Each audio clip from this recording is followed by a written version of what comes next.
Okay. Good evening. Boa noite to my friends and family in Portugal. My name is Scott Edward Anderson, and I want to welcome you to the launch event for my new book, Azorean Suite, Suite Açoriana, a poem that celebrates the Azores, my ancestral connection to the islands and its natural beauty, as well as its poets, scientists, and emigrants. My great-grandparents emigrated from São Miguel to America in 1906. Today, in fact, is the 128th anniversary of the birth of my great-grandmother, Ana Rodrigues Casquillo, born on the 6th of November in 1892. I want to thank my publisher, Letras Lavadas, for bringing this book into the world, and especially José Ernesto Rezendes, Luis Rego, and Sandra Fagundo for their excellent work shepherding this book and making it such a beautiful object. It's truly an honor to have this work published on my ancestral island and in the language of my ancestors. For that, I want to thank Eduardo Betancourt Pinto, who worked with me on the translation this past summer to make it the best possible Portuguese poem for publication. And to José Francisco Costa, who started the translation of the first section for Gavea Brown about a year ago. Today, we have a distinguished group of Azorean and Azorean American writers, and one Azorean Angolan Canadian writer. That is my honor to have with me to celebrate the launch of this book and to have a dialogue together with them about its themes. They include, no need to introduce you to many people, but Vamberto Freitas, Katherine Vaz, and Onésimo Almeida, each of whom will say a few words. Then I will read from the English text of the poem, and my co-translator, Eduardo, will read from our Portuguese version, and then we'll have a dialogue together. I hope you enjoy it. But first, I want to share a brief video that will set the scene and show some of my family associated with the islands, and then it'll be over to Vamberto to speak. Paulo, can you roll the video?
And a special thanks to Sarah Cruz for letting me use her beautiful music for the soundtrack for the video. Vamberto, over to you. I'd like to, if it's not too boring, with the first paragraph, and then I have one of your poems translated. But I'd like to introduce the book, and it says: Este é poema que sai felizmente em forma de livro, com a versão original em inglês e a tradução integral feita por José Francisco Costa, imigrado nos Estados Unidos, e por Eduardo Betancourt Pinto, imigrado no Canadá, ambos poetas e prosadores conhecidos entre nós, aqui no arquipélago e em muitas outras partes. Scott Edward Anderson é um dos mais originais escritores por múltiplas razões. Primeiro, a tardia redescoberta da sua ancestralidade e logo depois a sua irreprimível vontade de escrever sobre o poder que os Açores, nomeadamente São Miguel, de onde partiram para a América os seus bisavós, e ainda o encontro com um bom número dos seus familiares presentes na ilha e que o receberam com o maior carinho. Os seus bisavós emigraram para o Novo Mundo em 1906, mas a dada altura recua a outros séculos idos e desconfia que os primeiros da sua árvore genealógica foram cristãos novos, e pelo menos alguns desses mesmos antepassados foram julgados e queimados na fogueira do Rocio entre 1559 e 1576, contando com de alguns 104 micalenses condenados, também condenados. Continua noutros poemas com esta história de terror. Suite, aqui, refere-se às peças musicais clássicas que leva Nuno Judice, o grande poeta e escritor, a escrever na contracapa que, cito, ao ler Suite Açoriana, todas as peças se juntam como num puzzle e assistimos ao desenvolvimento desse combate pela memória que traz de volta os nomes familiares, os cenários outrora perdidos, as viagens que conduziram ao exílio heróis anónimos a que Scott Edward Anderson restitui os nomes e a aventura interminável de uma imigração cruzada com o exílio. Fim de citação de Nuno Judice. Estou quase acabando. A descoberta das origens do autor e que inspirou este longo poema, falarei noutra poesia sua mais adiante, aconteceu quando ele foi convidado pela também luso-americana Una Patrick e Brandon Bowles a participar no evento literário da Quiet, que tem o seu centro anualmente em Lisboa, mas em 2018 começou a concretizar parte das suas sessões também nos Açores. E agora gostava de ler um poema que eu traduzi. Hoje acabo. Os meus sentidos aumentam, emergem. Quanto mais me ligo a esta ilha e à minha herança de cá, como é que vivi tanto tempo sem esta ligação? Sem as ligações à família e amigos que já fiz aqui, 56 anos desprovido disto, mas agora não consigo desligar-me. As minhas raízes crescem mais profundamente em cada visita. A saudade penetra-me o coração. Cada vez que saio, as minhas saudades da terra, entre aspas, referindo-se a Gaspar Frutuoso, sou eu que digo isso agora, agarram-se ao meu coração e à minha alma, como se o destino também me tivesse sequestrado e abrisse o meu coração a uma casa que não sabia possuir. Obrigado, Scott.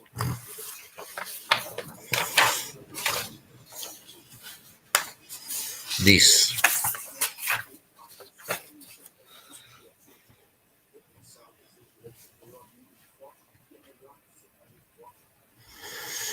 Não viste? Vocês não ouviram? Eu também não estou a ouvir ninguém. Clica em quem está falando. Clica. Clica onde? Em quem está falando. Quem está falando agora? Scott Monsieur. There. Okay. Katherine, there we go. Okay. First of all, parabéns to my good friend Scott for this wonderful, beautiful book, and to Paulo for Letras Lavadas. I can't wait to get an actual volume in my hands, but I've read it in Portuguese and English. And I also wanted to say a special hello to some old friends here I haven't seen in a while, to Eduardo Bedcourt Pinto, who we go way back. And I remember many walks on the Avenida de Liberdade in Lisbon, and to my, I guess, East Coast compatriot, Onésimo. And, I think we saw each other, where was it? It was not too long ago when you stopped to take all sorts of photographs. And a special greetings to Vamberto Freitas, who, with Adelaide Freitas, was a longtime friend. We first met in, I believe, Tulare at a conference on Portuguese American literature. And I think they wrote the first piece about my work for Diário de Notícias. So it's good to be back with old friends and new friends, including Scott. And I want to apologize for speaking in English, but I don't want to make your listeners have to listen to my stumbling around in Portuguese. So apologies for speaking in English. I just want to share a few writer to writer, Luso-American observations about Scott's beautiful poems, which I just love to read. And I guess these are theme and aesthetic feelings I had when I was reading it. First of all, I can reveal that the Isle of Capri that was mentioned in the poems, I am the person who was there as the Azorean American, sharing a wonderful and magical lunch with our spouses, Samantha and Christopher. So I loved that little shout out in a personal level. And I think what really struck me about the poems, Scott, were, first of all, that I haven't seen too much of what you called the Judaistic recovery. The idea that you name the names and your great grandparents and you can trace a little bit of that. But what I really loved was that you were going way, way back to saying, who are the people erased and who are the people who might have been connected to me? And even if they weren't, I want them to be part of my family because I'm investigating, do I have these Judaistic roots? And there were little parts in the poem that really struck me because Maria Lopes, I think her name was, who was turned in by her son and burned at the stake. But the idea of looking at names, but just also looking at histories and putting them in to the poem is saying, I'm recovering them too. So it's not just saying to me, I'm going to the Azores and I'm finding my roots. I'm also finding the people who may not even exist. So I loved that part of it. I also thought kind of a fresh and interesting aspect was that, when I was growing up, I should tell some of your listeners, my father was actually given birth to in California, but his mother died in childbirth. And so my father was actually raised in the Azores and was very, very proud of that. And Portuguese was his first language. English was his second. But I grew up hearing those sounds in my ear. And you caught that in your poems about the feeling of the sound of the sea, or that kind of shush shush sound that is so Azorean to me. So I love that. But there was a particular thing you did that I thought was really lively, which was you took the idea that the islands are part of this tectonic plate of, and I've heard that. My father, the idea of the legend of Atlantis, and there's a lot of writing about the Azores being in a volatile environment, volcanoes and storms, but also this kind of tranquility that sits there with it. So it all enters your bones. But you added climate change to that too, which I thought was absolutely brilliant. Not just the high pressure air systems, but this idea that you've got this After Ice app on your phone, that we're not just talking about Hurricane Lorenzo, so we're talking about, can things just disappear? Can it all just disappear? So in a way, I read that as kind of connected to the names of the forgotten, the names of the missing, that can a whole place disappear? This was taken from me, I'm going back and trying to discover it. So I thought that was quite beautiful. And there's some, what I love to do when I read things is pick out even just little phrases that stick with me, like the sea is the undulating back of a crocodile's scales, and the nutrient-rich sea, and the rain like razor blades, all quite beautiful. And I thought one thing that struck me as so wonderfully Portuguese was on the cagajos, the nestlings that get confused, and that the people on the islands use the lights to lead the nestlings in the right direction, which I read as, I almost got choked up a little bit, because it felt like to me a metaphor for knowing where to go. Like my father's been dead now for 7 years, but it sort of brought back to me just the stories he would tell about leaving. So it's all quite beautiful. And I thought the Judaistic roots and that idea of almost climate change, but that's not an elegant way to put it, with this kind of mist over all of it, that was really quite beautiful. And I guess this is something to reserve for when we have a dialogue and at the end of this presentation and talk a little bit, but to borrow Eduardo's phrase of the radiance of sensibility, that if you could talk a little bit about what does it mean to belong where you weren't born? What are the ideas of psychic fissures with who you are as an American born? In my case, my father was very proud of being not just Portuguese, but from the Azores. And he's gone now. My godmother died a few months ago. So in a way, I like to think, Scott, that you and I do family building as Americans with these roots, that we build families as we lose people of the older generations.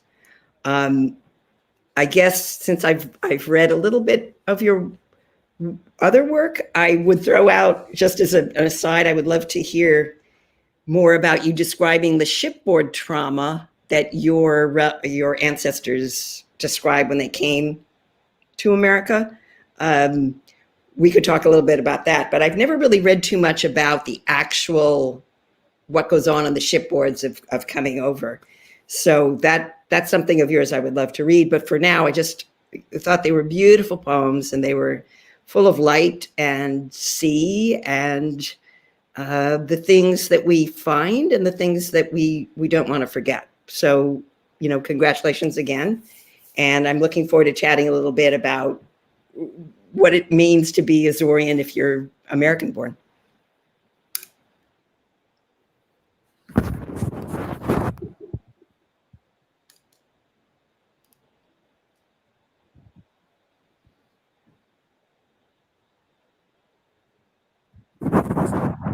Over to you, Onésimo. Onésimo, I guess. Thank you so much, Katherine. You're very welcome. Okay, well, very nice being here. I thought this was supposed to be in English, so when I heard Katherine Vaz apologizing for speaking English, I was surprised. Vamberto spoke in Portuguese, but I've written something, and I don't know now. I think I'm going to read it in English, because, all right, is that okay? I have written it then, so it will take about 10 minutes. So some of you can fall asleep and then come back in 10 minutes, set your Clark. I met Scott in Pico after a swim in the wonderful Atlantic waters of Terra do Pão. It was our first personal encounter because we had emailed before and talked on the phone. I received this first email on February 12, 2019, saying, "Greetings, I'm researching and writing a book that is in part about the Portuguese-American immigrant experience, specifically my great-grandparents who emigrated from the Azores in 1906. My great-grandfather helped build the Narragansett electric plant, South Street Station in Providence, right around here, which now houses Brown University's administrative offices. Their son, my grandfather, Edward Perry, later became head of the Rhode Island Golf Association for 33 years and two-term president of the Metacomet Country Club." All sounding like home to me.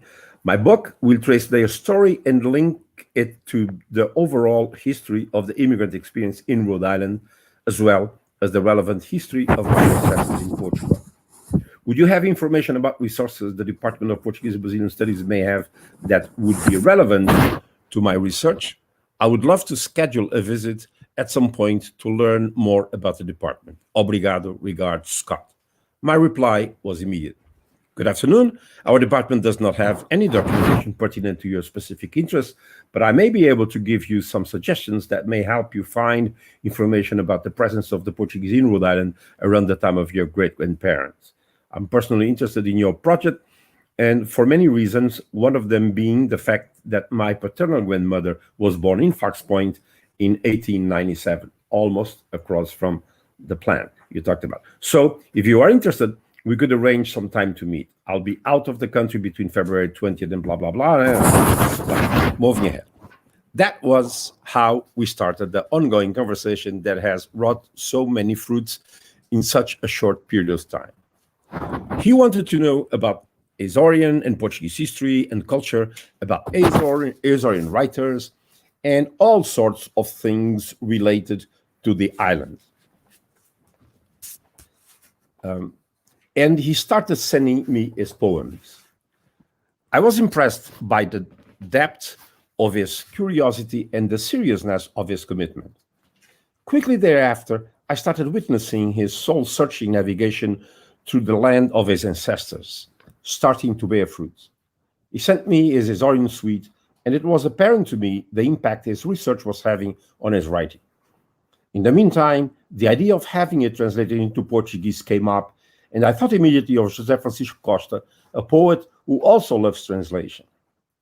He had translated beautifully the book Saudades by Francis Dabney, but he had also translated The Summer People by the great American poet James Merrill, as well as a book of Açorian poems by George Monteiro. José Costa accepted the challenge and translated what was, I presume, the early version of Azorean Suite, which I decided to publish in the English original along with the translation in Gavia Brown. Last summer, I received an email from Scott informing me that he was going to go to the Azores. I noticed that our planned time there matched, and we agreed on meeting. When he next, sometime later, gave me his whereabouts, we realized that we were already both in Pico. That was not all. We were about a mile apart. I was in San Gaetano, and he was staying in Terra do Pão, which is part of the town of San Gaetano. Small world, piccolo mundo, a refrain I often use in the personal notes I have been keeping for years and sometimes sharing with a few friends. You may have enough of this recollection of our personal interactions, but I will have to introduce a few more facts and yet another character. Azorean Suite grew into a book-length poem, and the idea of a bilingual edition emerged. It just so happened that José Costa had other commitments and could not continue with his involvement in the translation. Thus enters Eduardo Betancourt Pinto. I have known and admired Eduardo's poetic writings for ages. He also writes poetry in English and is completely at home in the Azorean culture and literary world. There was no question in my mind as to who would be the person to take up and complete the translation project. Eduardo Betancourt Pinto accepted the invitation. Both poets Scott and Eduardo clicked and started working very well together in no time. So what we have now is a volume with 2 books of poetry by 2 excellent poets.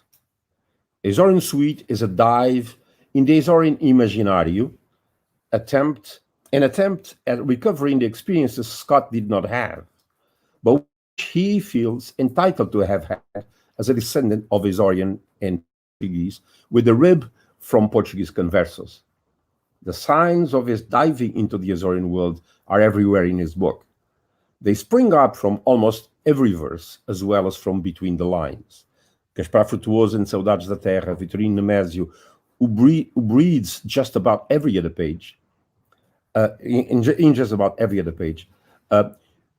I forgot to say that I asked Scott to translate Vitorino Nemésio's O Corsário das Ilhas for the Bellies Azoricas series I could direct at Tagus Press, already moving ahead full-fledged the project. He is already moving ahead full-fledged with the project. Well, back to my enumeration of the Azorean literary figures present in the Imaginario of this suite. Luís Ribeiro, Raul Brandão, Borges Martins, Pedro da Silveira. By the way, Scott wants to translate the letter also. The mythical islands of the Atlantic, his family ancestors, and the list continues. They all mingle naturally with Camões and the Lusíads, as well as with Fernando Pessoa, plugging Jorge Monteiro in between, that great Luso-American bridge over the Atlantic connecting literary America and Portugal. So much so that when the poet confesses, it sounds sentimental, I know, and I'm usually more cynical or at least skeptical, but it does feel like home, and there is no use resisting this island siren call. I am no Odysseus. The reader feels inclined to doubt his words, because that is precisely what this poem reminds one of, a journey to Ithaca. Homer cannot stop coming to the reader's mind. This Azorean Suite is Scott Anderson's journey to the homeland of his heart in search of the inner serenity, the desired peace we all aspire to reach on this earth, the longing for a past he never had. Saudades of what the poet never experienced but desires to achieve. Strange as it may sound, it is more real than we can imagine. Incidentally, Scott's discovery and his journey to the past he never lived, except when he found out about his ancestors, are not at all a unique phenomenon. Actually, in what the Azores is concerned, this has become a recent trend. All of a sudden, these islands that have been isolated for centuries in the middle of the Atlantic, sending immigrants to the US for almost 250 years, who never succeeded in generating interest among their new countrymen about the land they had come from, now have become a magnet, a hotspot, a place to discover and to love. I could tell you lots of stories of Azorean Americans who have come to me asking for help, looking for reading materials in English that may teach them about the history, the culture, and the literature of our islands. They do not know the Portuguese language because their parents or grandparents came to the US at a time where assimilation was a must, a state mandate. Immigrants had left their homeland for good, and they should then start a new life, learn a new language, and forget about the poor world they had left behind, which had been just a source of much suffering. That sort of discourse resonated in the ears of those immigrants, and they fell for it. The future was here. The El Dorado, the land of the free and the home of the brave. There was indeed no point in looking back. Their stories are usually of success and acculturation in America precisely because they did not stay within the Portuguese American community's narrow confines. However, now, their descendants look back and realize that they missed some critical dimension of their souls and feel decided to make up for the lost time. True, I could tell you lots of stories. In one case, I have been meeting regularly with a person my age whose grandparents immigrated at the beginning of the 1900s from two different islands of the Azores, met in America and got married. They had children that they made sure were educated as Americans, and those children, in turn, had their children who were even more American. Now, this new friend of mine, one of the grandchildren of that Azorian couple who met in the US, is currently reading Azorian books, as well as books about Portuguese history. He feels that he somehow lost part of his identity and wants to recover it. We meet regularly via Zoom to discuss the readings, and our conversations last for hours. By the way, before the pandemic, we used to hold them over dinner at Udiniz, a Portuguese-American restaurant in his province. He is one of my most motivated students. He has told me that the first time he and his wife went to the Azores in 2005, he fell in love at first sight. Upon landing in São Miguel, he could not contain his exclamation. I feel I am from here, though I had never been here before. Azorean Suite is exactly that same statement, only expressed in a beautiful poetic language. Scott Edward Anderson's journey to Ithaca reached its destination. Or perhaps it has just started because he still has a lot more to explore, to discover. This book, published by Letras Lavadas, and I'm finishing, is a sign of his welcoming sent by the islanders. We welcome you because you are one of ours, a native who, not physically born in the Azores, has an Azorian soul. We did the same with Raul Brandão, whom you mentioned in your poem. These were the unknown islands, and Raul Brandão came to love them, even though he returned to mainland Portugal. Alfred Lewis, and his own immigrant from Florida, who became a writer in the US, wrote a book called Home is an Island. He also never returned to his homeland. Home is where your heart is.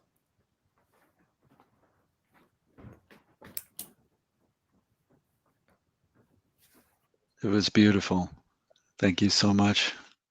And no need to apologize for speaking in English, because I think we have people from both languages here, and I should have apologized, like Katherine, for not speaking in Portuguese. My reading of Portuguese is much better than my speaking, so I'm working on it, but it's slow going. So now I want to read the opening section of the poem, just to give the viewers a flavor of how it begins, and then Eduard will read the Portuguese version of the same section. The sea surrounds, is ever present, endless. The sea surrounds, and the sea sounds swirl and sway. Humid torpor of temperament, fog and shrouds, clouds caught on peaks, wrapping the mountain, a helmet of white, gray, ash. The ever-present volcanoes, threat of fire and destruction, threat of sea wind and wave, thread of saudade woven into the fabric of all life on the islands. Saudades for the land, enshrouds the land, enshrouds the islanders surrounded by sea. São Miguel, island of my ancestors, who settled here in the original waves, 1450s or earlier, as far as I can tell. From the Alentejo they came, encouraged or escaping, I know not. São Miguel, the green island, jewel in the bracelet of archipelago, formed by two volcanoes reaching for each other, a chain of eruptions enclosing the space between them, populated like that chain, scattered by wind and sea. Until 1906, when my great-grandparents left for America, scattered across the sea. My return over a century later fills me with mixed emotions. Have I come home or simply returned to recover a lost heritage? Something denied to me by my grandfather's willingness to forget the past, to relinquish the saudades de terra, so much a part of the Azorean character. The phrase can mean longing for the land, or I miss the earth. which seems so necessary now, with the threat of climate change added to the island condition. Sea surge from Hurricane Lorenzo overflowing onto the low-lying streets at sea's edge. Salt water burning the wine grapes, flooding the edges of the villages. How high will the sea rise in the next century? How will the islanders survive? What becomes of Saudades de Terra when the land is swallowed by sea? Is the island a cloud, or is the cloud an island? Horizon of salt, rim of insular identity, eternal horizon, damp, steady monotony of sea, mist entering bones. The Azorean torpor, the sea makes dreamers of men, saddening and depressing them with its monotony. Green land, gray-blue sky, muted and humid. Our roots are within these mountains of lava. Raging winds, reckless rains, voracious sea that renders an island. Sea that is not wine dark, more like wet slate or the undulating back of a crocodile's scales, moving slowly yet deliberately toward its prey. Sea monster of melancholy. Islands linked in the sea's depths below seem to be isolated, insular, but are divided only by sea. Long bones, these fortunate islands, forming part of Macaronesia. Macaron Nasi from the Greek, their history enveloped in mystery, discovery or rediscovery, settlement and resettlement, emigration and immigration. Like the ceaseless cadence of waves against the basalt beaches and arrogant rocky shores, immutable, impregnable, imagined only by some sea god or goddess, Neptune, Poseidon, Thermopylae, or Amphitrite, mythical, magical, mystical, rising out of the sea and mist. First sighting still in dispute, 1341, 1427, 32. When and by whom? Silvège? Velio? How and by what mapping and naming? Sete cidades, 7 cities. Atlantis, Fortunate, St. Brendan, Western, Third, or Blue Islands. From Azura or Azor, Azure to Azul. Ilias Azuis or Insulae Azore. Azor, the goshawk, not found on the islands, more likely the buzzard, Buteu rothschildi, rather than accipiter or eagle. No matter, Azores it is, through longitude and isolation. Thank you.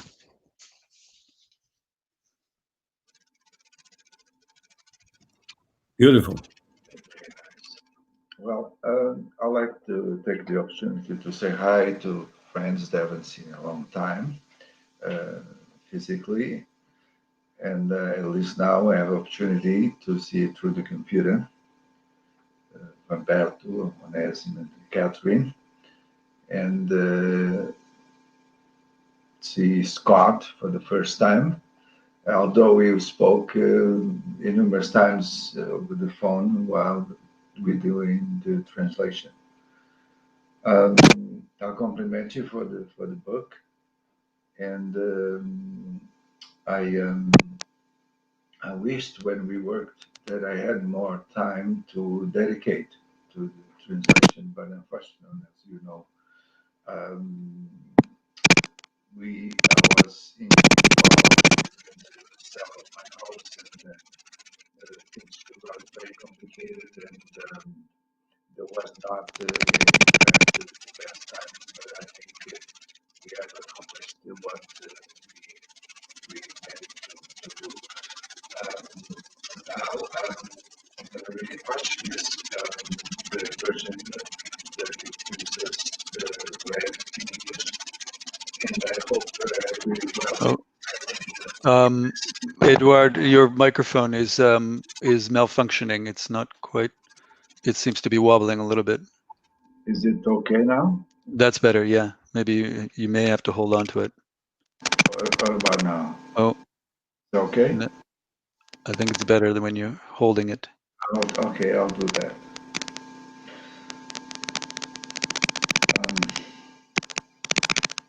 So I have to read this from my iPad because I don't have the paper version. It's not working again.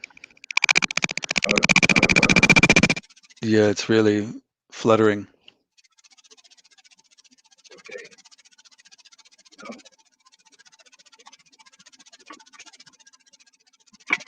Maybe try disconnect the cable, Paulo says. Yeah? Okay. No.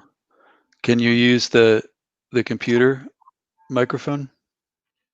Does it That's work? better. That's better. Is I it think if better? you hold on to it, it's better. It's better, yes. It's Yep. better. Better now? Hmm. Okay. Okay, I have to bring this closer. So my vision is not as good as it used to be when I first met Vamberto. Suite Açoriana, poema de momento.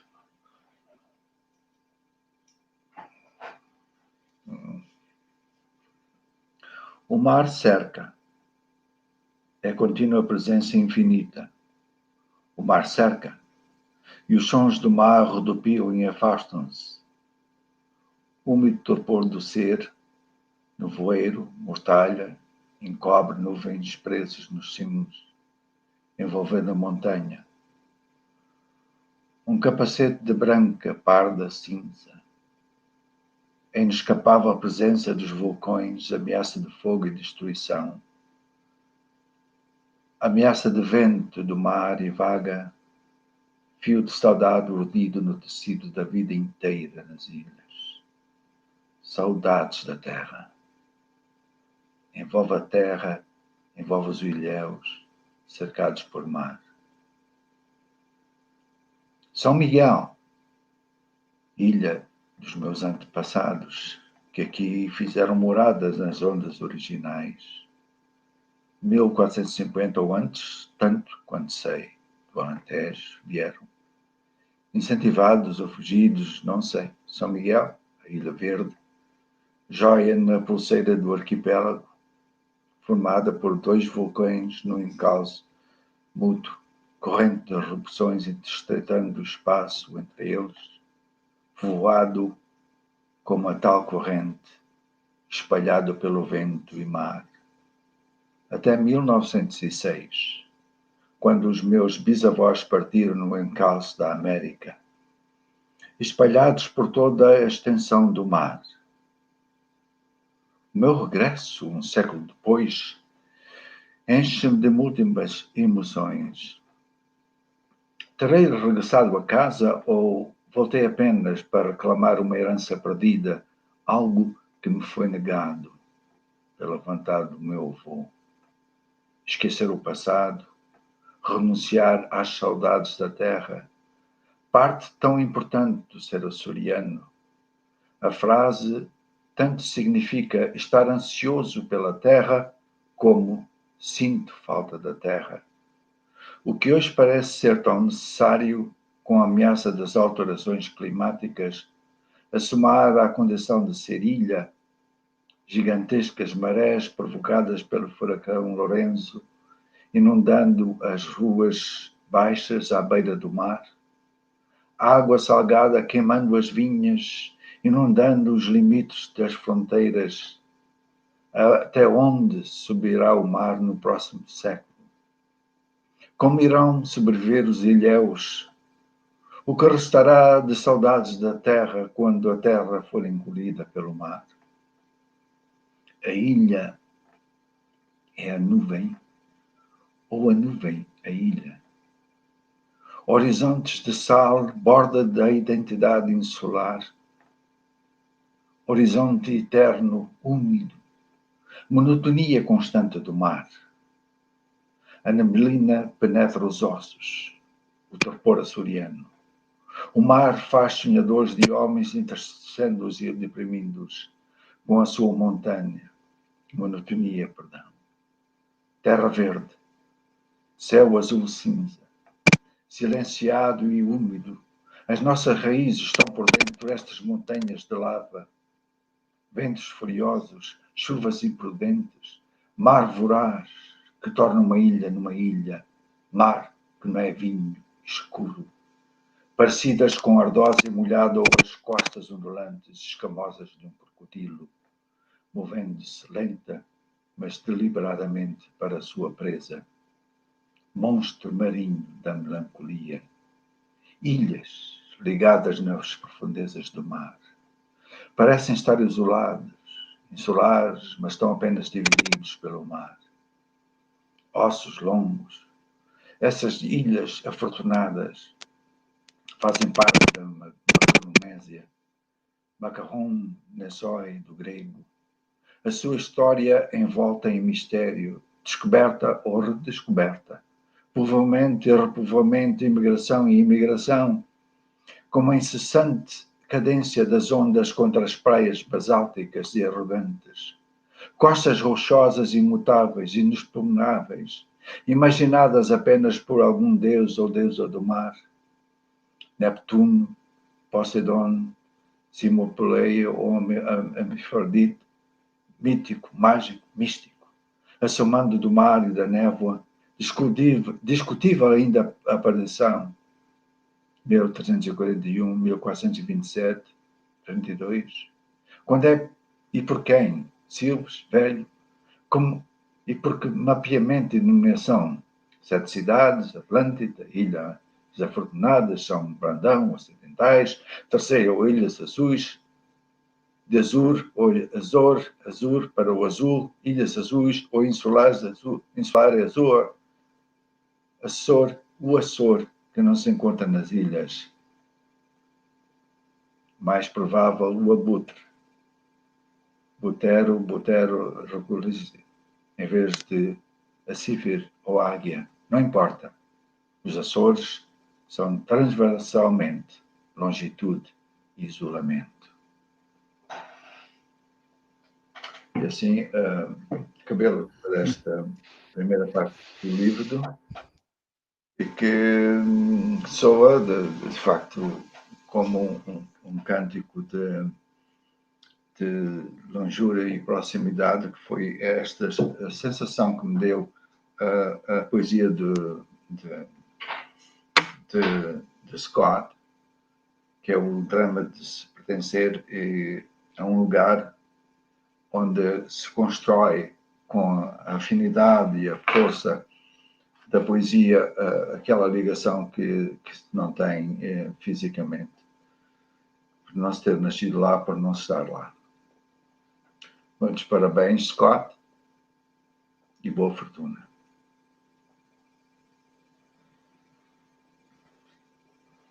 That was beautiful. I think it's even more beautiful in Portuguese. So maybe it was originally supposed to be in that language. Thank you so much. Welcome.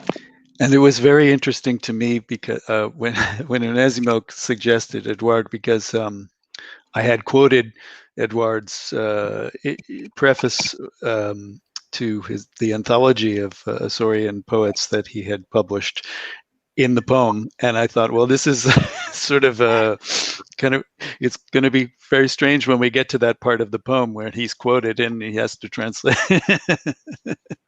So it was very funny.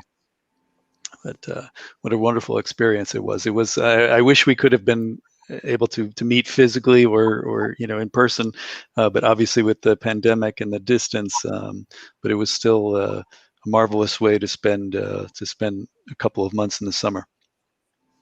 Thank you again. You're welcome. It was very pleasant. Thank you. Sure. So, Thank you.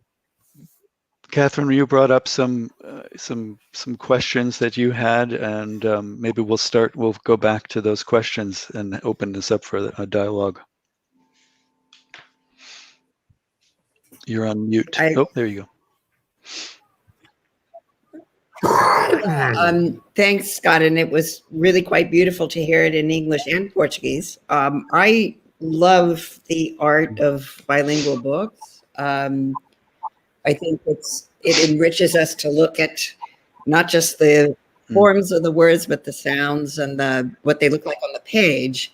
And one thing I forgot to mention that I loved about the book was the quotes you have from various poets that kind of make a weave, if you will, of that it's like a piece of cloth that you've got going with the warp and the woof, I guess is the word. So that was quite beautiful. But the questions I had for you, one is a small one, I guess, which I really am intrigued by your exploration of what it was like on the shipboards to come to America, because you were investigating some of that, and that's interesting to me. My own father has nothing but he has kind of a fantastical horror story of coming over on one of the boats, and just to share it really briefly, this is the discussion. I wanted to just hear what your ideas are, but I noticed one day my father was walking down a motel hallway and he got seasick. And he said he never got over being lost on the boat as a boy. And he forgot what cabin he was supposed to be in when he was coming from the Azores. So I guess I'm really personally intrigued by shipboard stories for that reason. But I guess what I'd love to hear you talk about is this idea of being American born and finding who you are and what does family mean? What is it exactly that, I don't think it's just that your Portuguese side was kind of more subdued, I guess, when you were growing up. But what is it about you being an American and finding the Azores as a home and a family that you can speak to being an American-born person? Yeah. No, I've given this a lot of thought because it, like you said, it was not. It was kind of kept from me when I was growing up because my grandfather wanted to be an American, and he didn't really want to have anything to do with his Portuguese side. He saw that as the past, and and in fact, I never knew that my great grandfather, who had come over in 1906, was alive for 10 years of my life. I've only found out through my research that he died in 1973, and I think they were with my grandfather, but not with the rest of us. So, and I asked my mother. I said, "Why? I didn't realize that her grandfather was alive for 10 years of my life, and we never went to see him. We never visited with him. She said, oh no, after my grandmother died, he fell in with another woman and we didn't really like her that much, so we stopped going to see her. And so I thought, I mean, this was sort of emblematic of the loss that I had. I mean, there were 10 years I could have gotten to know this really wonderful. I mean, he was irascible. The stories that I've heard from cousins and great uncle is that he was quite a difficult fellow, and so it may have been a tough road anyway. But not even to have that opportunity was it felt like a denial. It felt like something that that was withheld from me. So there was that. But then when I guess for me, growing up, well, for most of my life, I felt like an outsider in whatever situation I've been in. Whether it was in my working life or my writing life, I've never really felt like I've been. I've always tried to fit in to places, but never quite fit in. And so I get, so that may have made me predisposed to finding something in the Azores that I was missing, but it just felt so familiar and so connected. Even this past January, when we were invited to Sunday dinner at my cousin Victor's house and with his family. Walking into his house, I'm going to get choked up a little bit here. it just felt so familiar, and yet it couldn't have been familiar because it was the furthest away from what my family experience was.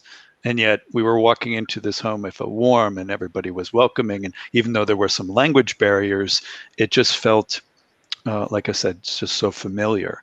And that has been my experience of the islands themselves. I really felt like I was coming home, but that was terrifying to me because I thought, no, this isn't my home. I have to resist this. And so I sort of tried to build a wall around myself. Why did you feel you had to resist it? Because I felt like I didn't deserve it. It wasn't, I hadn't earned it. It wasn't, I didn't grow up with it, and it wasn't, so it felt, I guess I felt maybe I wasn't worthy of that sort of feeling.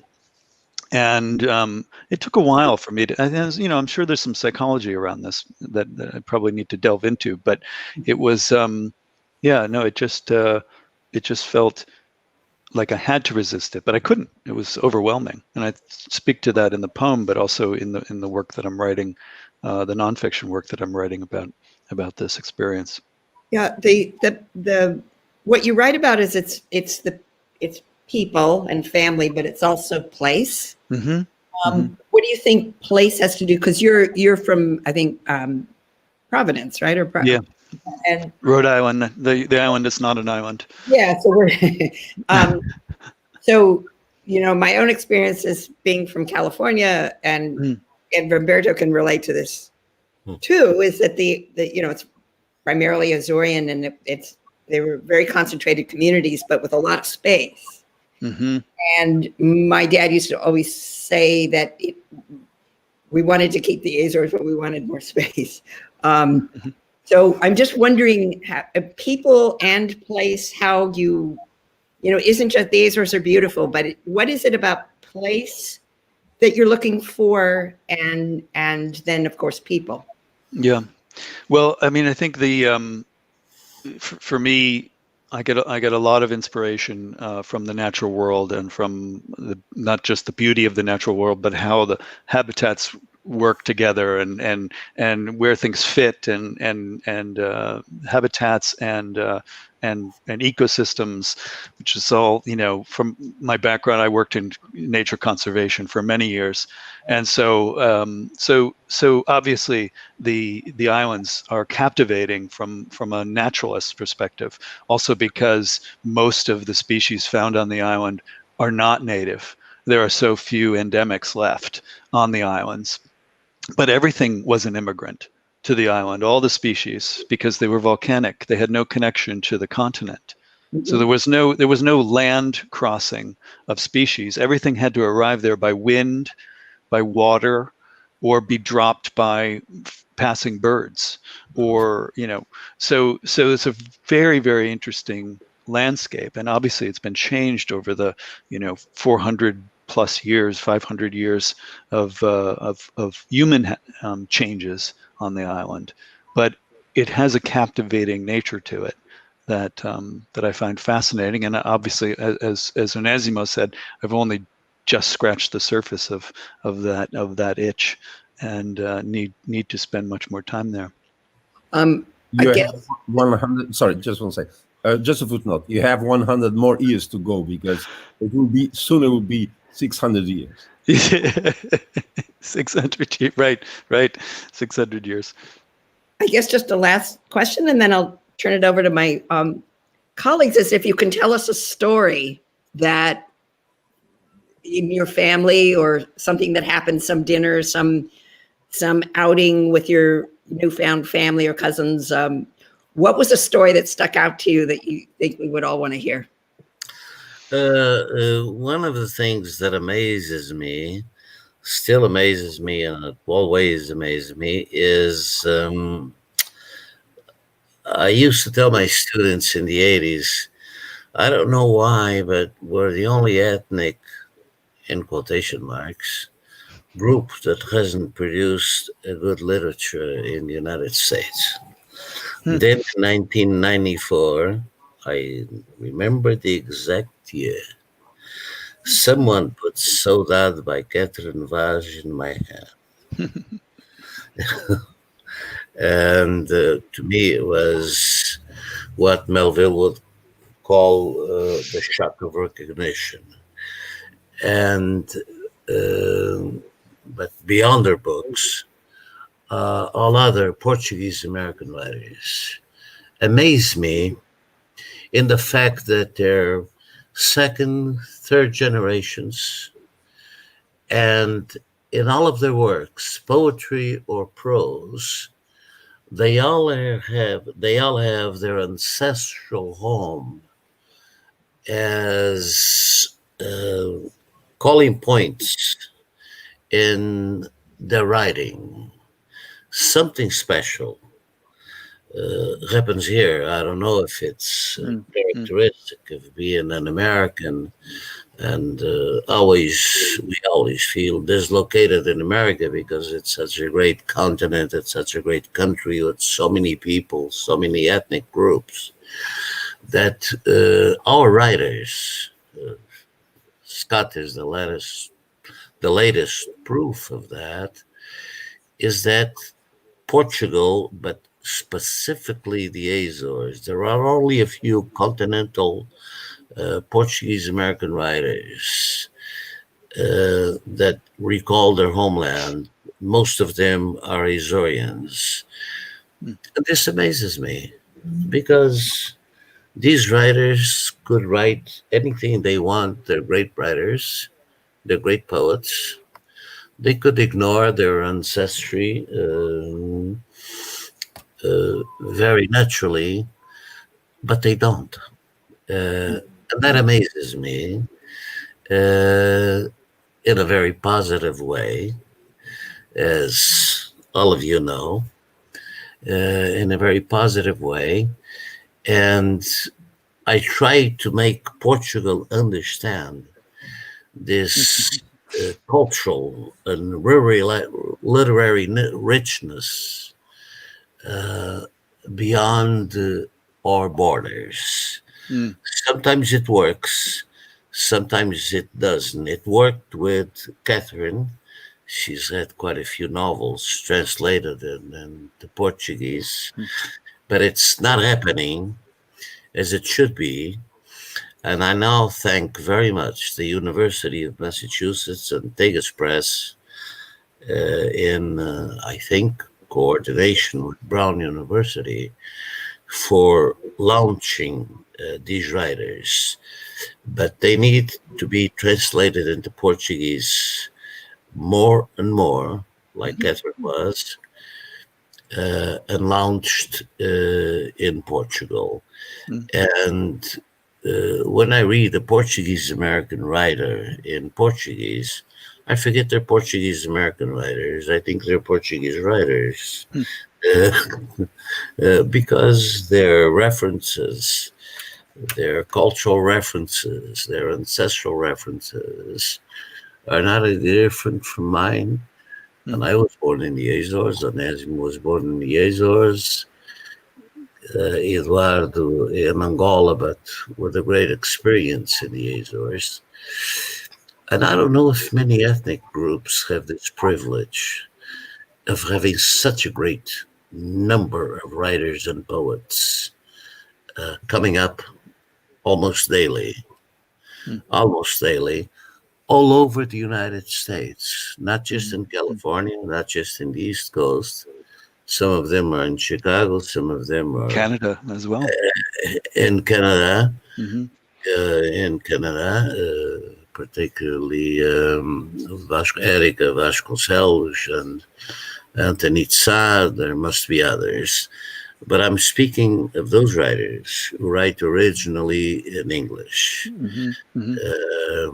My first generation is a different question, or a whole different question.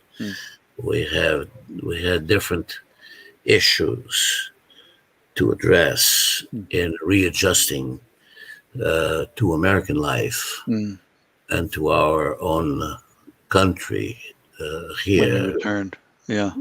Yes, but today I'm still a divided soul.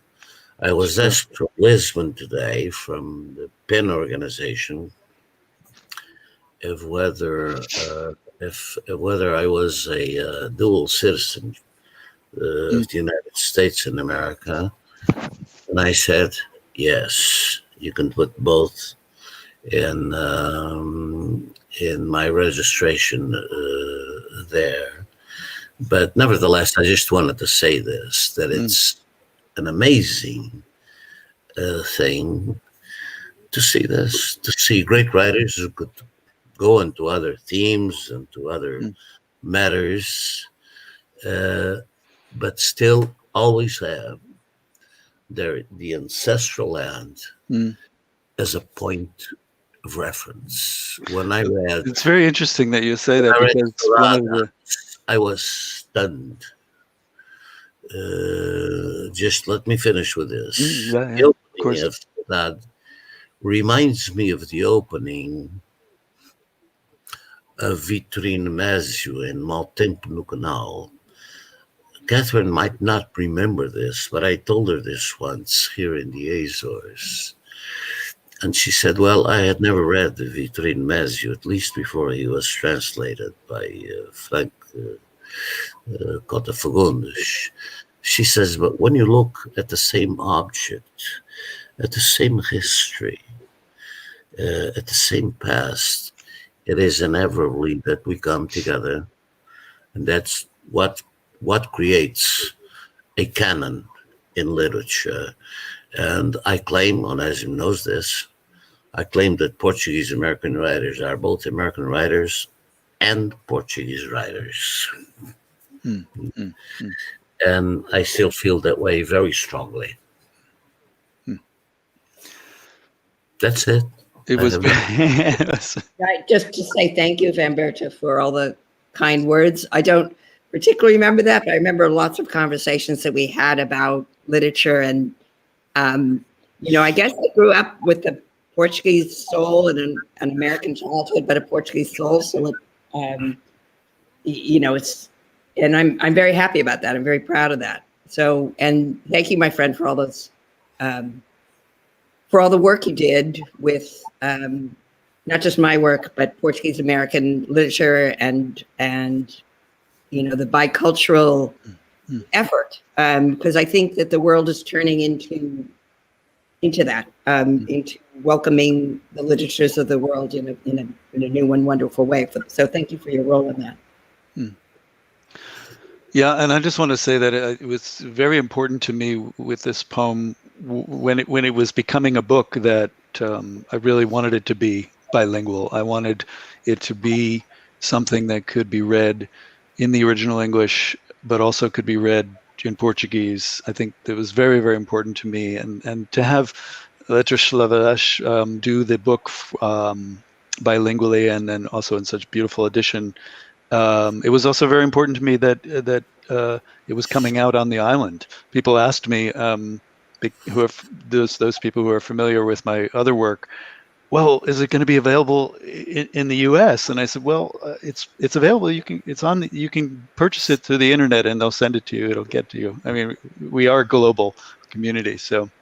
But it was very important for me to have it published in this way, and I thank the support and encouragement that Onésimo gave to me early on when I first sent him the opening section, and then helping me find translators for it was invaluable to me. It was just a real gift. So. Yes. And Katherine, I wanted to touch. You asked about a story that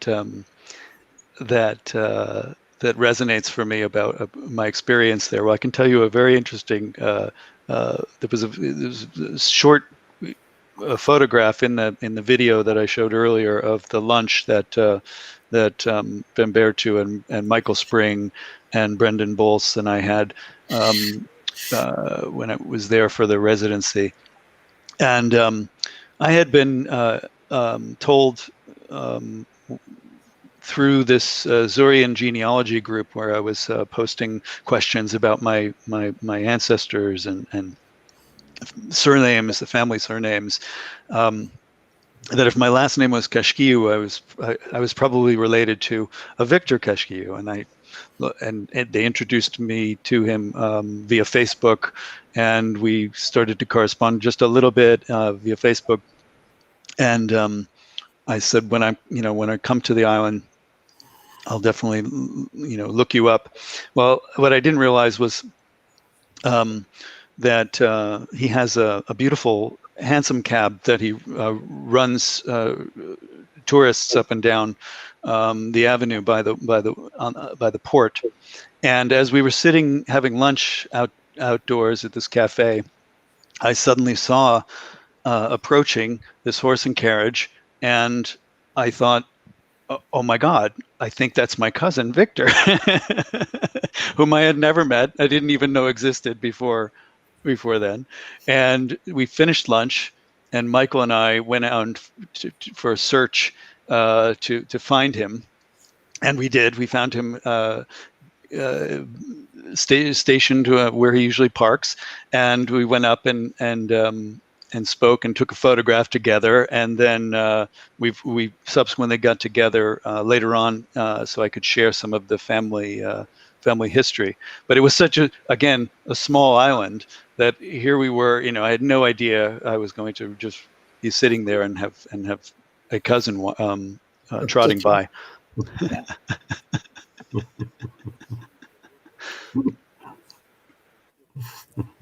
You gave Scott. You gave a really good interview to Carolina Matos in the Portuguese American Journal. Yeah, and, she was. All the questions I had for the evening were answered. I recommend anybody who wants to have a more detailed answer to a whole bunch of questions that we all have been sort of throwing at you here. That is a very synthetic piece that summarizes a lot of what you've experienced. The Portuguese American Journal is published by Carolina Matos. It used to be an actual newspaper, and now it's an occasional newspaper that she holds. She was a student of ours. She is also from something else. She has been here for 40 some years, and it's Portuguese American Journal. You can look up. And I should have asked you to publicize the link to that interview. Yeah, I did. I posted it in the Facebook group for the book, but I can also put it on online here when in the comments, and people can find it there. Yeah, it was very interesting when she reached out to me about that, because I quoted one of her poems in the poem, and I mentioned this to her, and I asked if she had other poems in a book published, and she hasn't really, but it was quite surprising. Again, another little coincidence where she was reaching out to me to interview me for the journal, but there I had already quoted her in the poem as one of the poets. There's a number of quotations from Azorean poets in the poem. I should just make that clear. So one of our very few poems comes in The Sea Within. We worked with George Monteiro. It's the poem from The Sea Within, the anthology published by Gavia Brown. Yes, she was at that time. She was a student at Brown, and she helped George Monteiro. George Monteiro was not as skilled as in Portuguese as he became later, and he needed some help, and he was not really into. It was right in the beginning, early '80s. George Monteiro, delved into this Portuguese world in 1980, 81, and she helped him. She's very good. She's very, very good. Mm-hmm. And the questions that she comes up with are also very good. Yeah, you mentioned, Katherine Vaz asked the question I was going to ask about the land. You talked about the people when you went to your family for a meal. You arrived there, and the atmosphere made you feel totally at home, as if that was part of your world. I was going to say, well, how about the island? When you landed in the island and you say, I'm from here, what made you connect? And you started answering, Katherine Vaz, when she asked the question, But and then I also read in that interview that before you were involved in nature conservancy. So that's why you were sort of inclined to empathize with a beautiful scenery like the one you found in the Azores. But let me ask one little thing. When I met you in Pico, you were loath to go to San Miguel. You didn't connect to Pico as much. Is that right? Am I wrong? You were there. So there you are in this beautiful island of Pico, and I'm enjoying the island very much. And he is San Miguel. Hey, say, come on, you. So this is to spice up this conversation. Yeah. Tell me about. So Azores for you is San Miguel or is something else? Well, I mean, because I think that's where my family was from. I think that's the connection that I'm having to that island in particular. Pico has an incredible edginess to it, and the landscape is rough and really rugged, and where San Miguel is more lyrical and more maybe a little more poetic. So, but I need to spend a little more time on Pico to. Next time I'm from San Miguel, as you know, but I love all the islands.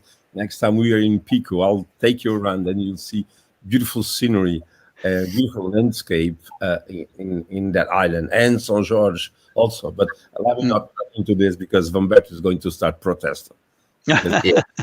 He cannot say. He thinks that the people. No, the Açorian intellectuals, for some reason, have elected Saint George as their favorite island. I find it extreme. No, never mind. It's okay. It's fine. I've been there quite a few times. I told them the other day I was going to present a book, launch a book in Santa Maria. And he says, "You're getting out of Popolo." It is, yes.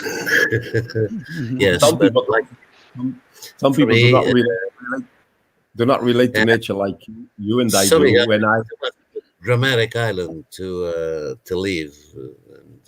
And, I love the islands. I've traveled through all of them, including Corfu 3 times. I spent a total of 3 hours there. The 3 times I was there, and the last hour was hell waiting for the boat. One year we were in Saint George for a writers' conference, and I really wanted to take Eduardo and Vamberto to the top of Pico da Esperança. All 3 of us, yes. The island of Pico. And I had brought from the US, I always bring to Vamberto the New York Review of Books and also the New York Times Book Review, a whole bunch of issues. And he said, Eduardo and I were at Pico. Place where they were One of the most beautiful spots in Vamberto. And I stayed sitting in the car reading the New York Review of Books. And they said, "Don't you have any shame?" I said, "No, it's not going to begin now."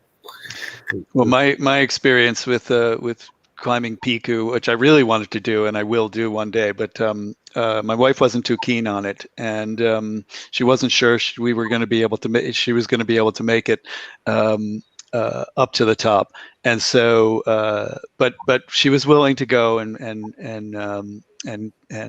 gave in to my whims, but what happened was we had bad directions for the station where the hiking begins, and we found ourselves driving over a mountain to get to Pico.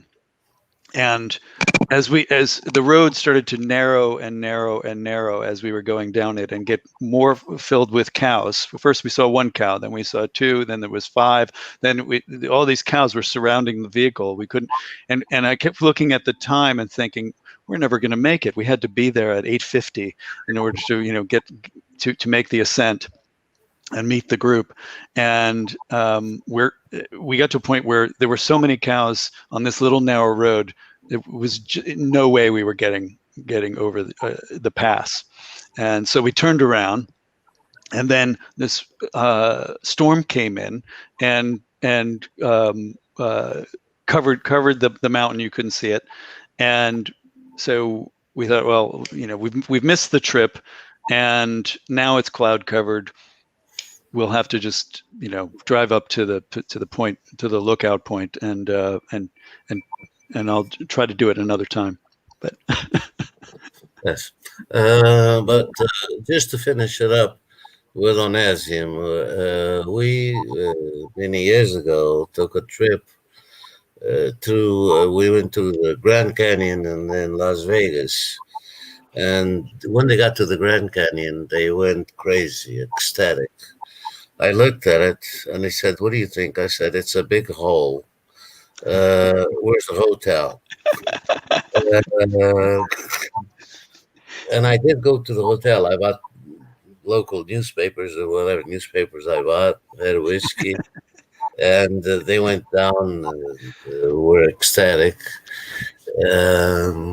And then I had a great pleasure because he drove my car to Las Vegas. It was a nice car with lots of power, and he got a ticket. He got a ticket away, and then he said, "Before we get to Las Vegas, I'm already losing." I said, "Good for you. Go slower." Vamberto, we have only little time. I think that we're going to get into that story, and it is. I think we are sidetracking. Yeah, we're talking about the Azores anyway. So I love all the islands of the Azores. I really do. But I'd rather stay home with my books. wants to say a word here. And go down to the local cafes.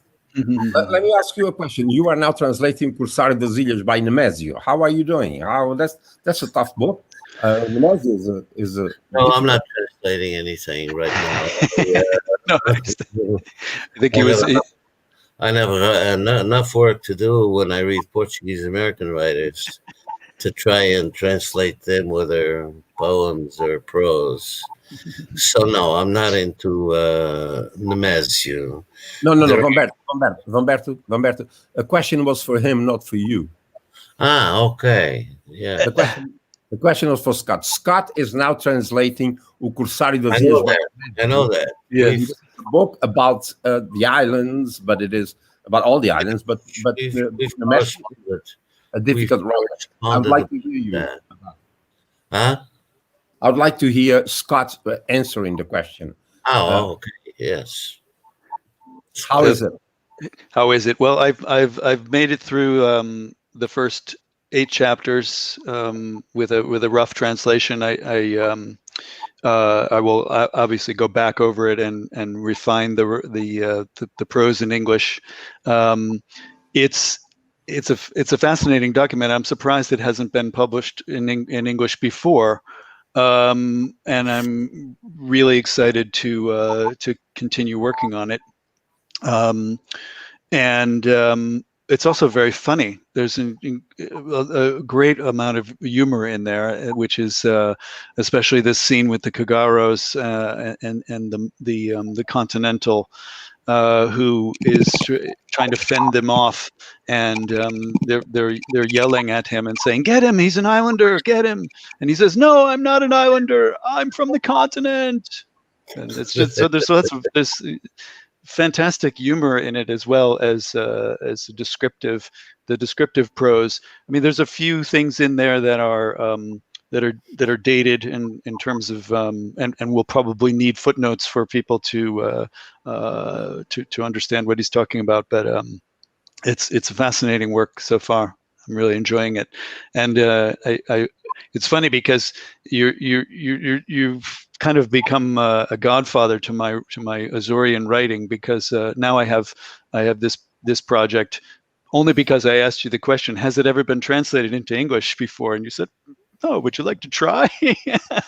No, it is because we are having this series at UMass, the Tagus Press, and I'm co-directing this with Mario Pereira, and we have a list of books but we're thinking of an American audience, and that one has to be made available into English. It's not. I have written about it in English, but that's all, some passages, but there are some quotations there. But the book is not known and should be known. So Yeah.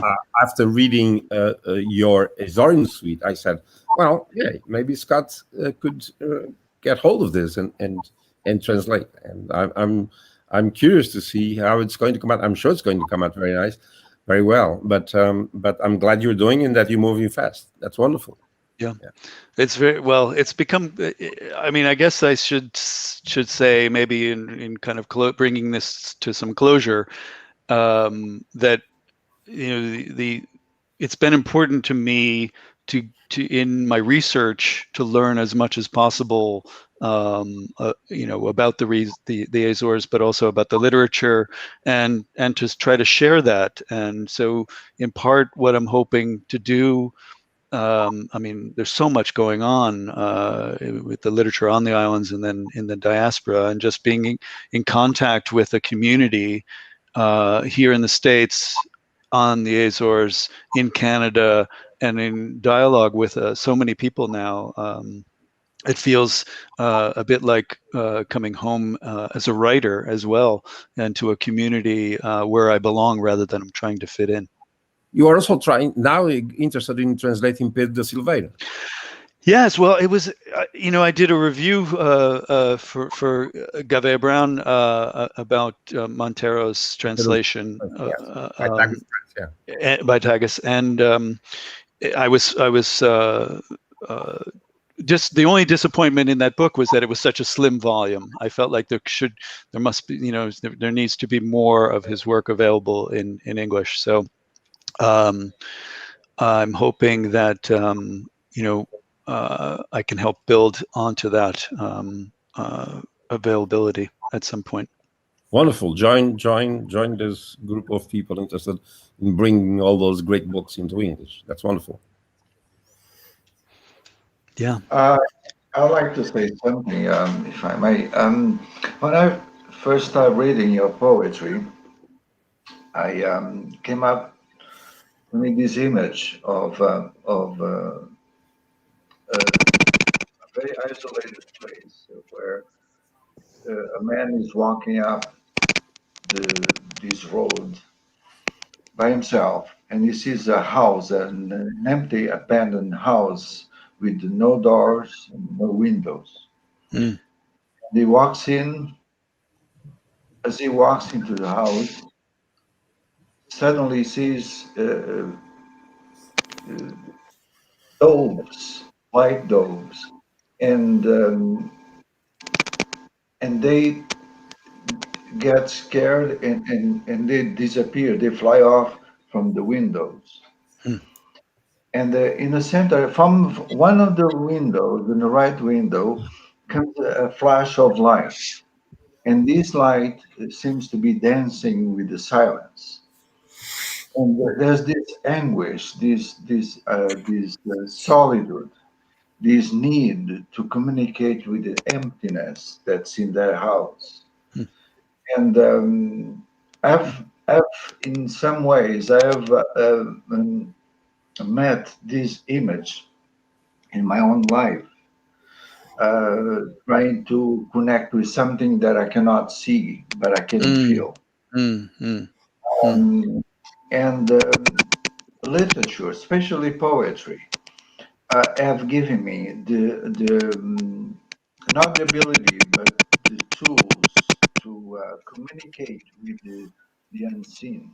When I write, I see images first, and they have to communicate with what I feel, or what I feel creates that, and that sort of harmony, and chaos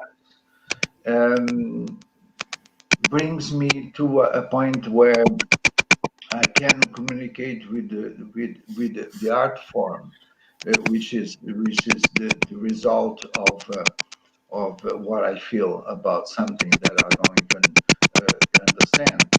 And your poetry was that sort of venue to the image. So by reading the whole book as completed, I've sensed that there was a chapter that you have finished.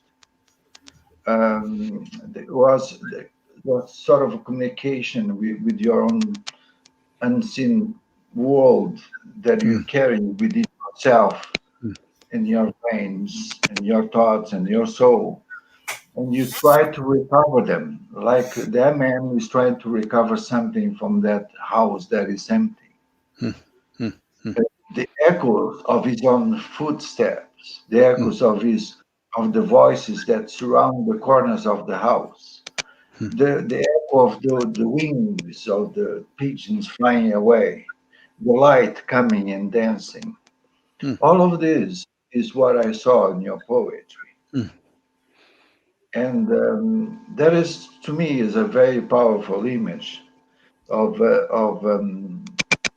desolation and anxiety, love, solitude.